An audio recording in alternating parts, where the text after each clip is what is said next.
According to the World Health Organization, the double burden of malnutrition is characterized by the coexistence of undernutrition, along with overweight and obesity within individuals or populations. To break that down, the double burden of malnutrition in an individual can refer to a single person who classifies as overweight or obese, but who does not consume the required daily nutrients, making them malnourished. Or it can refer to a single person who experienced both malnutrition and obesity at different times across their lifespan.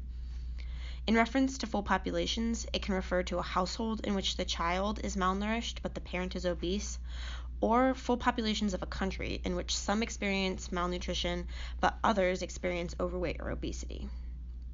The existence of acute malnutrition can lead to poor cognitive development in children and can lead to compromised immune system in adults, which then leads to a greater susceptibility to infectious disease. On the other hand, chronic obesity and overweight increase the risk of more severe chronic diseases such as cardiovascular disease and diabetes, both which eventually require more intense, time-consuming, and medically based healthcare monitoring. Overall, from a human equity standpoint, both cause a decrease in the quality of life. This double burden can and does affect countries both rich and poor as long as forms of food insecurity exist.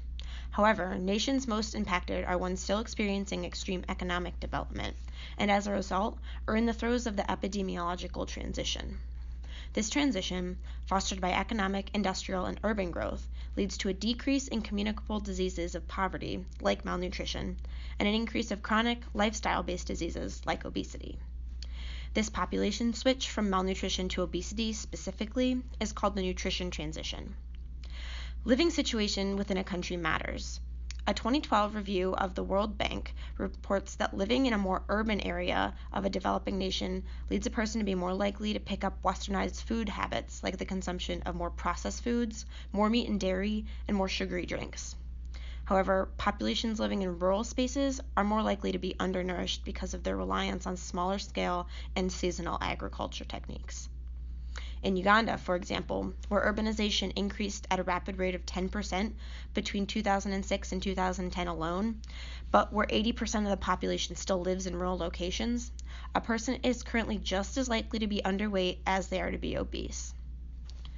This double burden affects entire populations, but new mothers and children under the age of 5 are more susceptible to undernutrition and the bodily weaknesses that result, like poor cognitive growth and restricted immune function.